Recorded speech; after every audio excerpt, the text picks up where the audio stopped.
Hello दोस्तों, आज हम रिव्यू करने वाले हैं एसबीआई का कॉन्ट्रा फंड। और इस फंड ने लास्ट एक साल के अंदर 50% से ज्यादा के रिटर्न दे दिए हैं। और उसके बाद आ गए हैं काफी सारे क्वेश्चन कि अभी इन्वेस्ट करना चाहिए कि नहीं करना चाहिए, किसको इन्वेस्ट करना चाहिए, कब इन्वेस्ट करना चाहिए, कितने परसेंट इसके अंदर अपने पोर्टफोलियो को एलोकेट करना चाहिए। हर एक चीज इस वीडियो के अंदर मैं कवर करने वाला हूं। ये जो वीडियो है काफी ज्यादा इंफॉर्मेटिव होने वाली है। और अगर आपने ये सिंगल वीडियो देख ली तो मैं आपको गारंटी दे सकता हूं कि आपको किसी भी दूसरी वीडियो देखने की जरूरत नहीं पड़ने वाली, क्योंकि इसको हम पूरी तरीके से कवर करेंगे। यहां पे हम कंपैरिजन करेंगे इसी की कैटेगरी के म्यूचुअल फंड्स के साथ कि ये खरा उतर रहा है अपने बेंचमार्क पे या फिर नहीं, राइट।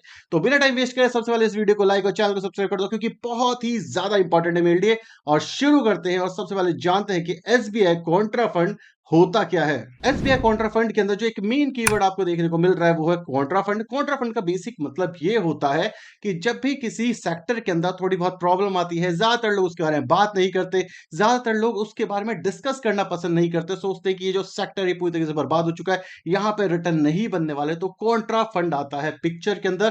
क्योंकि हमेशा उस जगह पे इन्वेस्ट करने की कोशिश करता है जो इस समय पे थोड़ा स्ट्रगल कर रहा हो, या अपने लेवल से पिवट करने की कोशिश कर रहा हो, या नेक्स्ट 1 से 1.5 साल के अंदर रिटर्न काफी अच्छे बना करके दे सकता है। और इसी तरीके का म्यूचुअल फंड पोर्टफोलियो या क्रिएट करने की कोशिश करते हैं, जिस केस के अंदर ये जो रिटर्न्स होते हैं ये एक्स्ट्राऑर्डिनरी निकाल पाते हैं। बिकॉज जहां पे कोई भी बुलिश नहीं है, जहां पे कोई भी वॉल्यूम नहीं आ रही, तो सही टाइम पे अगर ये एंट्री कर लेते हैं, जिसके लिए कॉन्ट्रा फंड जाने जाते हैं, तभी ये इतने अच्छे रिटर्न निकाल के ला पाते हैं। इसी वजह से किसी को भी ऐसी सेक्टर के अंदर इन्वेस्ट करना है जिसके बारे में कोई बात नहीं कर रहा, लेकिन उसके बावजूद वहां पे बुलिशनेस आती जा रही है, तो कॉन्ट्रा फंड आपके पोर्टफोलियो में हो सकता है। बिकॉज कॉन्ट्रेरियन बेट लेने के लिए कॉन्ट्रा फंड जाना जाता है। तो आई होप आपको क्लियर हो गया होगा कि कॉन्ट्रा फंड आपको सिर्फ और सिर्फ तब लेना है जब आपको मार्केट से हट के एक सोच अपने पोर्टफोलियो में चाहिए, जिसके वजह से जो रिटर्न है वो काफी हद तक हाई हो सकते हैं।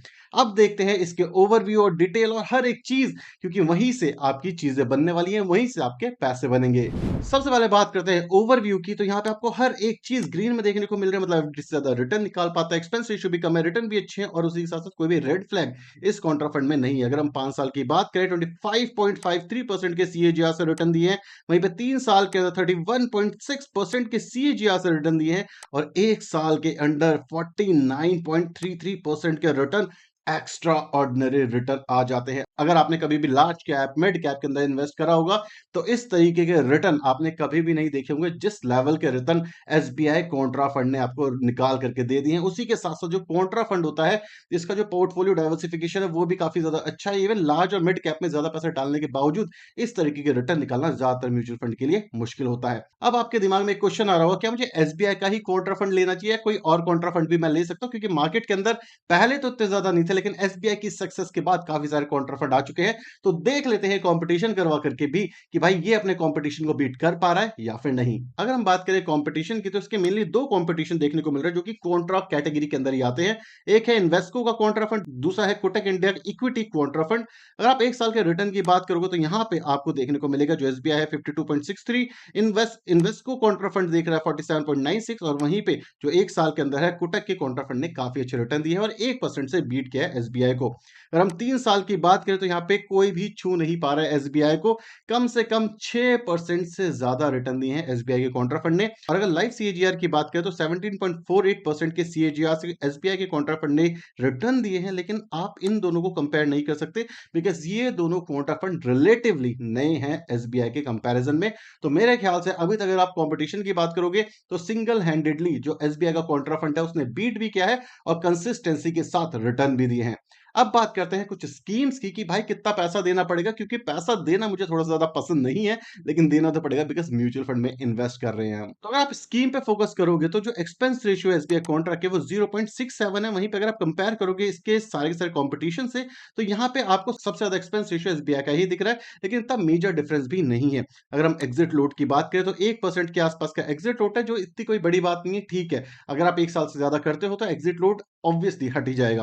वहीं पर अगर हम एयूएम की बात करें, तो जैसे हमने बोला एसबीआई का जो कॉन्ट्रा फंड है वो पुराना है, इसी वजह से 23,572 करोड़ के आसपास का पोर्टफोलियो साइज एसबीआई का है। तो एयूएम वाइज जहां पे लिक्विडिटी इश्यूज हो सकते हैं, और वहीं पे ये सारी प्रॉब्लम होती है कि भाई अगर मैं पैसे निकालूंगा मिलेंगे नहीं मिलेंगे, तो वो सारी प्रॉब्लम नहीं मिलेगी। एक ट्रस्टेड कंपनी आपको देखने को मिल रही है एसबीआई के रूप में। तो इसी वजह से अगर आप एयूएम देखोगे, तो सबसे बड़ा अपनी कैटेगरी में एसबीआई कॉन्ट्रा फंड का ही है। अब बात कर लेते हैं पोर्टफोलियो ओवरव्यू की। बिकॉज पैसा बनाना है तो पोर्टफोलियो देखना जरूरी है, असली पैसा पैसा बनता ही पोर्टफोलियो से है। तो अगर हम पोर्टफोलियो की बात करें तो फैब 2024 के हिसाब से इक्विटी के अंदर इस फंड ने 82.7% के आसपास इन्वेस्ट किया है।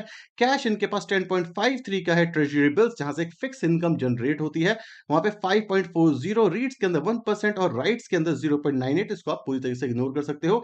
अगर हम मोटे मोटे तौर पे इसके पोर्टफोलियो को डाइवर्सिफिकेशन चेक करने की कोशिश करें तो वेल डाइवर्सिफाई है। यहाँ पे जो ट्रेजरी बिल्स वाला है वो आपको कंसिस्टेंसी के साथ पैसा निकाल के देता है, बिकॉज नॉर्मली ये गवर्नमेंट के बॉन्ड्स होते हैं, गवर्नमेंट्स के बिल्स होते हैं। वहीं पे इक्विटी के अंदर यहाँ पे मेन ग्रोथ आपको देखने को मिलती है। अगर हम आगे चले सेक्टर डिस्ट्रीब्यूशन की बात करें, बिकॉज असली पैसा बनता यहीं से ही है। तो अगर आप देखोगे जो प्राइवेट बैंक है 9.44%, oil and gas 8.04%, miscellaneous 7.79, others के अंदर 7.8% और फार्मास्यूटिकल के अंदर 6.37% के इन्होंने पोर्टफोलियो डाइवर्सिफाई करी है, जो कि बहुत ही ज्यादा अच्छी है। अगर आप देखोगे बैंकिंग के ऊपर कोई बुलिश नहीं है, ऑयल एंड गैस के ऊपर लोग सेमी बुलिश है, बहुत ज्यादा बुलिश नहीं है, और वहीं पे जो फार्मास्यूटिकल है इस पे भी मार्केट इस समय बुलिश नहीं दिख रही। तो अपने तरीके की इन्वेस्टिंग ये कर रहे हैं और इस समय पे मेरे ख्याल से ये फंड काफी ज्यादा अट्रैक्टिव होता जा रहा है, बिकॉज बैंकिंग के अंदर इन्होंने बहुत ही बड़ी पोजीशन बिल्ड करी है। वहीं पे अगर हम इसके टॉप करंट होल्डिंग्स की बात कर लें, वहीं पे अगर हम इसके कुछ टॉप करंट होल्डिंग्स की बात कर ले तो यहाँ पे आपको देखने को मिलेगा SBI, GAIL, HDFC, Cognizant, ICICI, Axis, Whirlpool और पेट्रोनेट एलएनजीसी जैसी कंपनियां जो कि एक्स्ट्रॉर्डनरी है। और अगर आप टॉप होल्डिंग की बात करोगे 3%, 2%, 3% कम अप्रोक्सीमेटली इसी के आसपास इसके पोर्टफोलियो के अंदर दिखता है। तो एक वेल डाइवर्सिफाइड पोर्टफोलियो आपको देखने को मिल रहा है। एसबीआई बैंक जो इन्होंने पोजीशन इस समय पर बिल्ड करी है, मेरे हिसाब से एक बहुत ही अच्छे स्वीट स्पॉट के ऊपर इन्होंने पोजीशन बिल्ड करी है, because SBI bank as a stock जो है वो इस समय पे काफी अच्छे वैल्यूएशन के आसपास है। और यही सारी चीज आपको इन सारे स्टॉक के अंदर देखने को मिलेगी। एचडीएफसी बैंक की बात कर लो, गेल की बात कर लो, कॉग्निजेंट की बात कर लो, लोग इस समय पे बुलिश नहीं है सेक्टर पे और ये मेनली इन्हीं में इन्वेस्ट कर रहा है, तो काफी अच्छे चांसेस है कि पैसे निकाल के लेके आ पाए। अब बात करते हैं कि भाई वर्डिक्ट आपको क्या लगता है क्या होने वाला है, क्योंकि हमने ओवरऑल चीजें तो देख ली, बट मुझे अभी भी कुछ क्वेश्चंस है, तो वो क्वेश्चंस मैं आपके अगले सेक्शन में कंप्लीट कर देता हूं। सबसे पहला सबसे मेजर क्वेश्चन आएगा कि भाई क्या हमें इस पे इन्वेस्ट करना चाहिए या फिर नहीं करना चाहिए। अगर आप एक ऐसे इन्वेस्टर हो जिसको अपने पोर्टफोलियो के अंदर थोड़ा सा कॉन्ट्रेरियन बेट लेना है, मतलब मार्केट से हटके सोच को ऐड करना है, तो डेफिनेटली आपको एसबीआई का कॉन्ट्रा फंड देखना चाहिए। सेकंड क्वेश्चन, क्या हमें इसके अंदर सारा पैसा डाल देना चाहिए, अपना पोर्टफोलियो का एक मेजर हिस्सा देना चाहिए? मेरे हिसाब से नहीं। इसके अंदर आपका ओवरऑल पोर्टफोलियो का मैक्स टू मैक्स 20% के आसपास ही इन्वेस्ट करना चाहिए आपको, बिकॉज कॉन्ट्रेरियन बेट की एक बहुत ही अच्छी बात यह होती है कि आपको एक्स्ट्राऑर्डिनरी रिटर्न निकाल के दे सकता है जब मार्केट नहीं चल रही। लेकिन इसका नेगेटिव पॉइंट भी ये होता है कि भाई कुछ लंबे समय तक आपको रिटर्न नहीं मिलेंगे, बिकॉज एक कॉन्ट्रेरियन बेट है। तो जब तक वो जो सेक्टर्स है जिसमें इस म्यूचुअल फंड में इन्वेस्ट करे हैं वो पिवट नहीं लेते, वो वापस से घूमते नहीं, आपके लिए पैसा नहीं बनेंगे। इसलिए बहुत ही ज्यादा बुलिश नहीं, अपने पोर्टफोलियो का एटलीस्ट 10 से 15% ही एलोकेट करना चाहिए मैक्सिमम, इससे ज्यादा मेरे हिसाब से इन्वेस्ट नहीं करना चाहिए। थर्ड क्वेश्चन, क्या आज की डेट के अंदर हमें इसके अंदर इन्वेस्ट करना चाहिए? मेरे हिसाब से अगर किसी को करना है तो डेफिनेटली ये कर सकते हो आप, क्योंकि इसके अंदर जो पोर्टफोलियो है, जो स्टॉक्स इन्होंने लिए हुए वो आज भी अंडर वैल्यूड देखने को मिल रहे हैं। ऐसे सेक्टर में वो इन्वेस्ट कर रहे हैं जहां पे इस समय पे लोग बुलिश नहीं है, लेकिन इकोनॉमी लेवल पे अगर आप एनालिसिस करोगे, इस चैनल को फॉलो करते होगे, तो आपको पता होगा फार्मास्यूटिकल, आईटी, उसी के साथ साथ बैंकिंग एक ऐसी कंपनी, एक ऐसे सेक्टर है जहां पे नेक्स्ट लेवल ऑफ ग्रोथ आते हुए दिखेगी। अगर हम कुछ पॉजिटिव्स की बात करें, काफी अच्छे डाइवर्सिफिकेशन के साथ ये आता है। लार्ज कैप और मिड कैप के स्टॉक्स इसके अंदर मेनली देखने को मिलते हैं, तो एक नंबर वन पॉजिटिव है। सेकंड, इसके जो रिटर्न है उसके अंदर आपको कंसिस्टेंसी देखने को मिलेगी, जो ज्यादातर कॉन्ट्रा फंड के अंदर नहीं होती, इवन काफी सारे म्यूचुअल फंड्स के अंदर नहीं होते जो कि नॉर्मल कैटेगरी के आते हैं।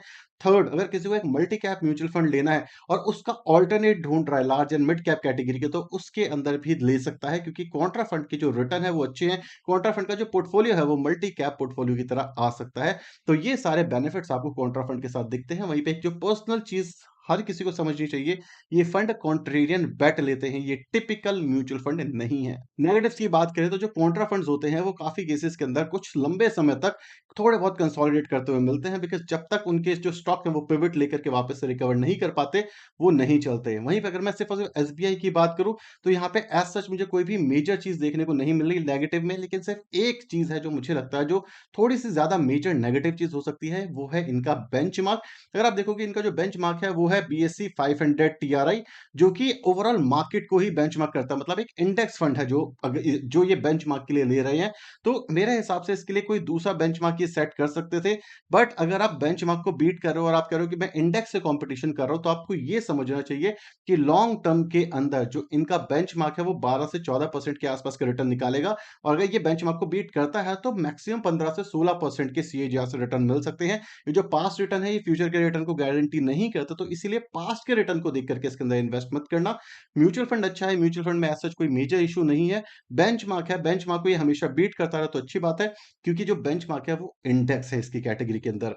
तो ओवरऑल तरीके से किसी को खरीदना है तो डेफिनिटली वो देख सकता है, बट बहुत ही मेजर पोर्टफोलियो का हिस्सा ना बनाए तो एक अच्छा ऑप्शन रहेगा। आई होप आपको वीडियो देख करके पसंद आया होगा। वीडियो के अंदर आखिर आपके क्वेश्चन क्लियर नहीं हुए तो कमेंट सेक्शन में आप बता सकते हो। हम Q&A रन करते हैं, तो जो भी आपके क्वेश्चंस होंगे मैं कोशिश करूंगा जल्दी से जल्दी कवर करने की। तो अगर आपके पास कोई क्वेश्चन तो आप कमेंट सेक्शन में डाल सकते हो। वीडियो पसंद आई है तो वीडियो को लाइक और चैनल को सब्सक्राइब करना बिल्कुल भी मत भूलना। Thank you so much for watching this video. Tata, bye, signing of.